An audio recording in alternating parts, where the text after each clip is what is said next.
Everybody, it is me, Zach. This is my third episode of The World According to Zach, where I talk about all the great things that are going on in Sacramento. I delve into all things housing, including the unhoused, first time home buyers, and $1 million listings. And then I always throw a little bit of fun Zach or interesting Zach in the end. Hey, everybody. So I thought I would lead this month off with Black Awareness Month. And this is when we stop, pause, and celebrate all those great Black scholars, statesmen, artists, philosophers that helped shape America. And at the same time, we celebrate all of those great Black Americans that are already leading their lives, helping their families, and just trying to get ahead in the world like everybody else. And there are a lot of them, and they're amazing. They are in my life. And I want to talk about two pretty amazing people who happen to be Black but totally changed my life.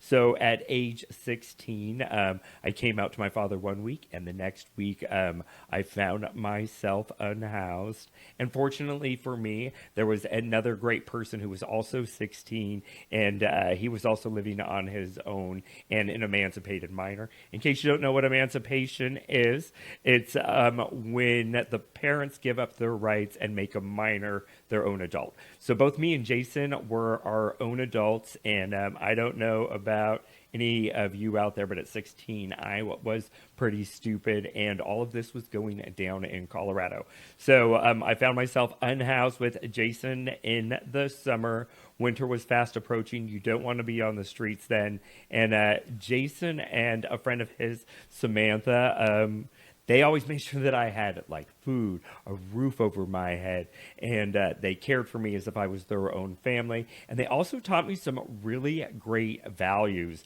about that I'm going to have to work twice as hard to get ahead in this world if this is where I'm at 16, and that I'm going to have to do like really smart thinking in order to get ahead. Now, I'm super excited because both Samantha and Jason not only survived, but their successes in their respective worlds, and we're all still friends, and that is great. And so all of my communications or expectations and everything I have ever seen from the Black community is just warmth, wonderful, and caring. And I thought I should share that with you for a second. That, like Oprah, who doesn't love Oprah, she threw up 31. I'm looking at my notes here. History Black Americans on her website. I have a link in my bio. I think everybody should take a look at it and maybe find which one represents with them the most. And so the one that represented with me the most, or that stuck in my mind, was Bessie Coleman. She's 1892 to 1926, and she was the first Black licensed pilot on the planet. Could you imagine what that was like back in those times? So this is like kind of the Amelia Earhart times. And we should really know Bessie Coleman's name just as much as we know Amelia Earhart's name. And every year we get a little bit closer to doing that when we celebrate Black Awareness Month. Sorry, it was like leaping out of my mind what it was called.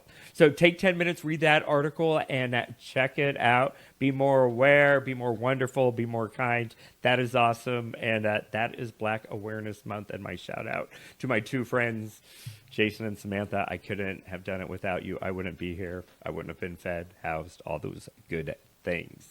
About my little baby dog who lost the use of his hind legs almost 3 months ago now. So every week after we do a little bit more physical therapy, he gets that much closer to walking. This past Monday, he did his physical therapy. He got cool laser therapy, cool acupuncture therapy, regular acupuncture, and then he got electric muscle stimulation.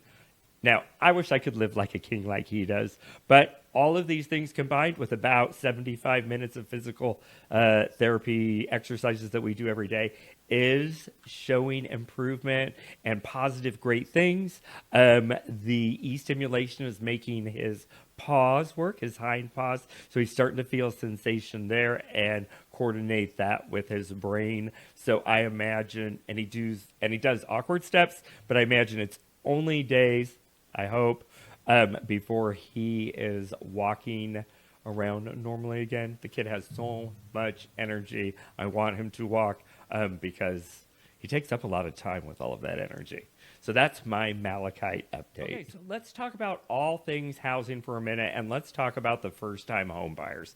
So I know I used to think and get a picture in my head of the first-time home buyer as the late 20 or early 30-something person who's getting ready to, out of college, their career has started, and they're ready to start a family.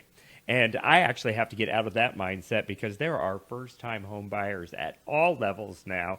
And what I'm seeing currently, and this is kind of cool, are 55-plus-year-old people who are finally looking to buy and get set up for a nice retirement with a stable payment before they step away from the working world. And I super encourage that. And even more exciting is that we have 55-plus communities in and around Sacramento that are pretty gosh darn affordable. So I was looking at one with a client the other day. $600,000, has pool, tennis courts, workout facilities, and then has access to another set of pools, workout facilities, and lots of fun activities. So first-time home buyers, it is okay to be older and looking, and I am here to help you out. Now I want to tell you a first-time home buyer story that just happened the other day, and I was doing a video preview for one of my clients. Now, in the private remarks on MLS, it said that the tenants would love to stay in the property, and I want you to remember that as I go on. So I went to the house at my assigned time to take a video, and surprise, surprise, the tenants were there. A really nice black mom, his retired mom who lives with him, and then he has a couple of kids. Super nice. They kept amazing care of the place. Can't say enough nice things about them. I whip around, do my quick little 3-minute video for my clients, and then at the end, I stop and I look at them and I say, hey, I'm just going to be super honest with you guys. I hope my clients don't want this property because I know how hard housing can be to find, and it just puts you in a bad situation. To my surprise, this guy was like, oh, hey, we're not worried about it. We have enough money to move out when we need to and get another rental and everything like that. But what do you think it's going to really cost for us to get into housing? And I really was surprised that the current listing agent hadn't even talked to them about it. But they said they were looking to spend like $380,000. And I said, ooh, I don't know. That's going to be tough for a good quality place. But did you know right now, with the traditional 20% down, 760 great credit score, that you're looking at $2,500 a month payments on a $500,000 house? Mind was blown, super excited, and so I'm glad that we were able to help him. And then all of a sudden, him and his mom, I'm just really glad to help them all. And then they said, you said something about there was some remarks that said that the tenants wanted to stay in the house. I was like, yeah. And he was like, well, that would explain why nobody's been looking us directly in the eye. And we had a good chuckle and laugh about that because, how do you look the person in the eye if you're possibly going to take their housing away from them? The great thing is that these guys have been prepared. They're saving money. And we're probably going to be able to get them into a home, their first time home. How exciting, and I'm super excited to move that relationship forward and help them find the perfect home. $1 million listings. I'm just going to check in with this one really quick. So looks like we have $88 million listings available in Sacramento. 10 of them are new.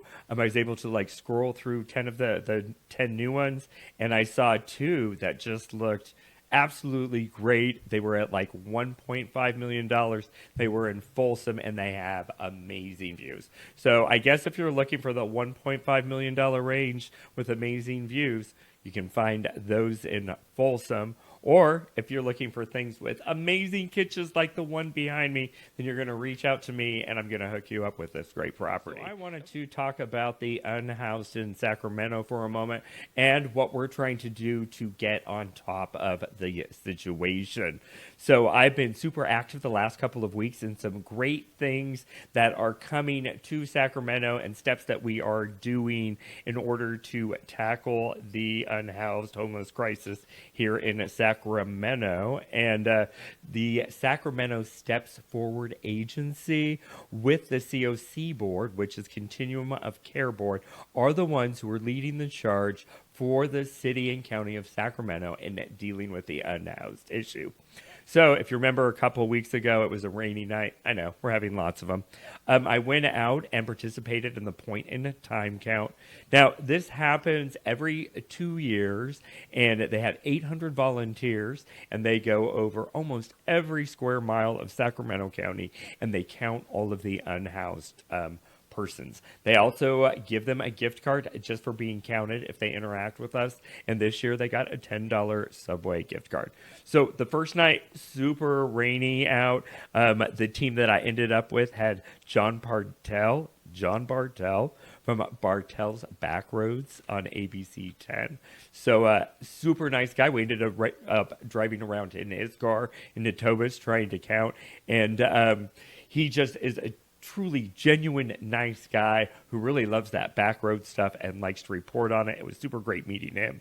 And then there was a COC board member, Christy Gonzalez. She was a spitball, full of energy. Loved her. She was screaming like, hey, we got gift cards, to get the homeless people to come out and get counted and everything like that. So it was a great experience that first night to meet those two people, and also try to really have to go out of our way to find the unhoused people.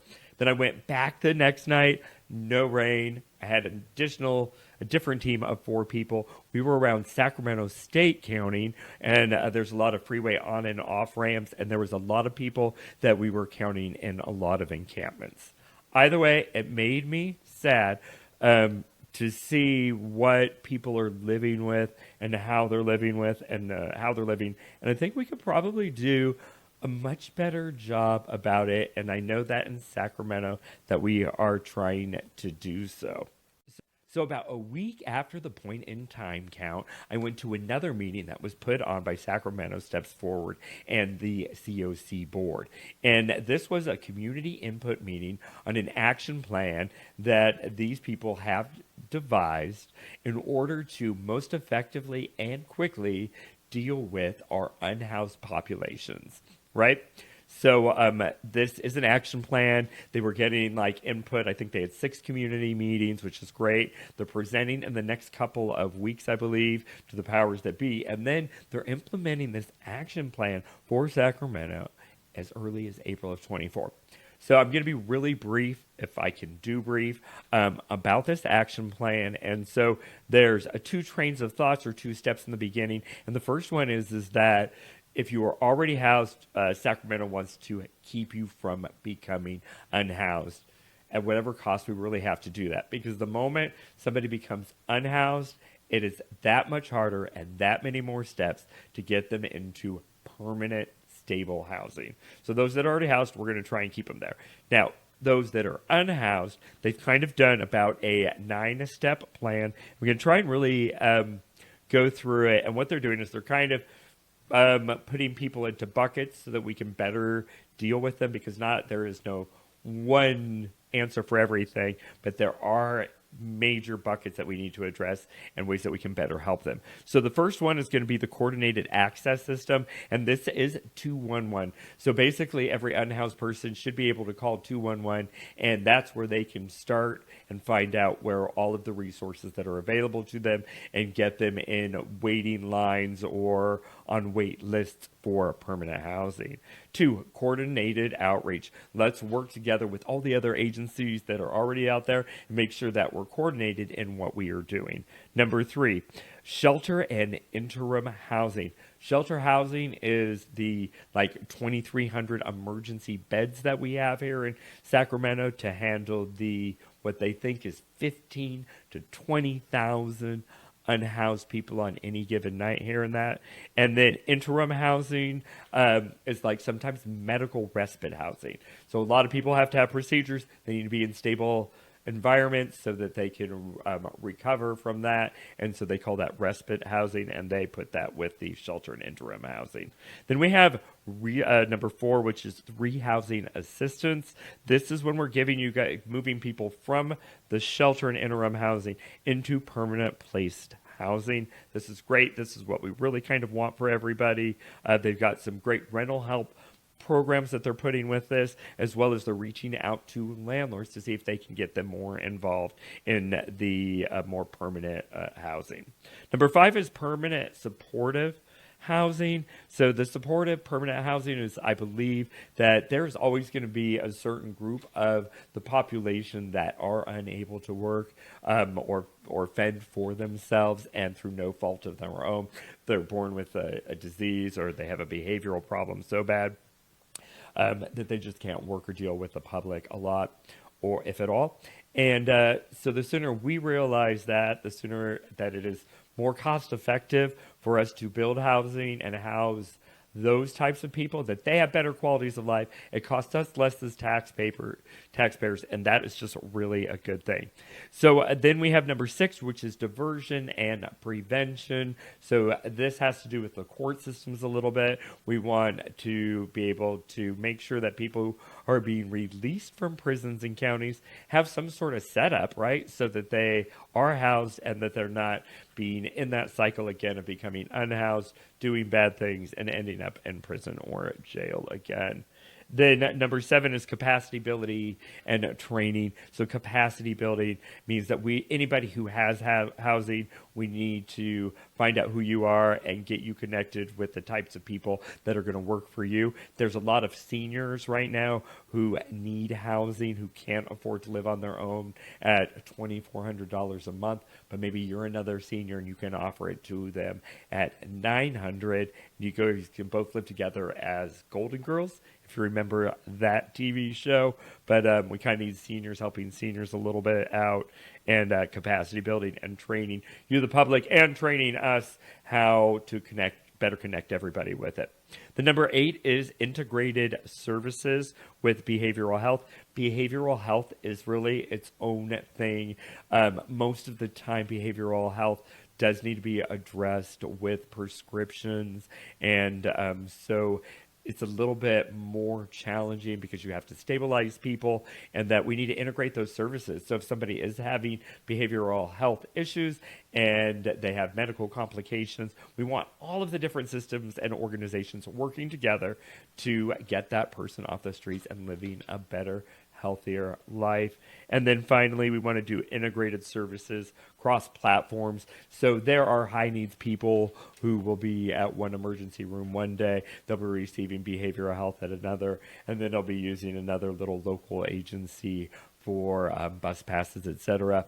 And what we can do is we want to integrate those agencies so that they're all talking, and then we can make sure that we know that they're getting this done there, this done at A, this getting done at B, this getting done at C, and maybe we can add some other things so that we can integrate them all, give them E, F, and G by one of those organizations, and we can find them housing. It is no easy task. I love learning about this stuff, so I'm going to keep going to these meetings and see what they're doing and see how I can help. So that is my unhoused update. Okay, let's talk about some fun things now that are going on in Sacramento that I hope I am able to do, or just want to make sure that I shared with you. The first one is that Mardi Gras is here again, and they are celebrating it on February 17th. That is going to be happening at the old Sacramento waterfront. If you haven't already been there, old Sacramento has that wild, wild West Town feel, which is kind of cool. And it's where all the tourists go the first time that you come here. And it was what Sacramento originally was, but it's not how it is today. But it is pretty cool. And they're expecting 50,000 people for that. So if you're looking for something fun to do, February 17th, celebrate Mardi Gras with everybody down there in Old Sacramento at the waterfront. Then this other super cool thing that I saw, and you'll be able to find all of this stuff links in my bio, and I'll put it in the comments below if I'm able to do that. It's called a character breakfast. This is super awesome and fun for kids. We know kids love to dress up as princesses and mermaids and Spider-Mans and Superman, but now they can go have a breakfast with other adults who are dressed up as very cool characters. Always fun for kids. This is happening February 9th. It's in Folsom at Busy Kids Playtown. So I'm sure the space is limited, so check it out. Go there. If you have kids, they are going to love this. I don't think that this is the only organization that's doing this, because I have lots of friends who are taking their kids to various kind of places where they get to dress up and have Now I wanted to talk about something fun for the adults to do. I don't know if you're aware of this place. I absolutely love it. And it's Roscoe's Bar and Burgers on K Street. Now, the food is great, but what I really love about this place and what influencers love about it and people who post on social media is the plethora of backdrops for all the great stuff you want to post. Now, you're going to add drag show to this. That's right. So on Sundays at 10:30 and 1:30, they have a drag show brunch at Roscoe's Bar and Burgers. It's super fun, lots of photos, lots of entertainment, lots of involvement. And so if you're looking for something to do on a Sunday, make sure you make reservations and go check this out. It is so much fun. Okay, hey, so we have come to that part of the podcast where I'm going to just talk about random stuff. So the first thing I want to talk about is the dry January. It is over because we are in February now, and a lot of people were doing it. A lot of my friends were doing it and colleagues, and want to know if anybody else there did it. I did it. I loved it. I'm already a lightweight, Larry, so I can have one drink and I want to dance on top of the tables. I have that second drink and people are worried about me driving home.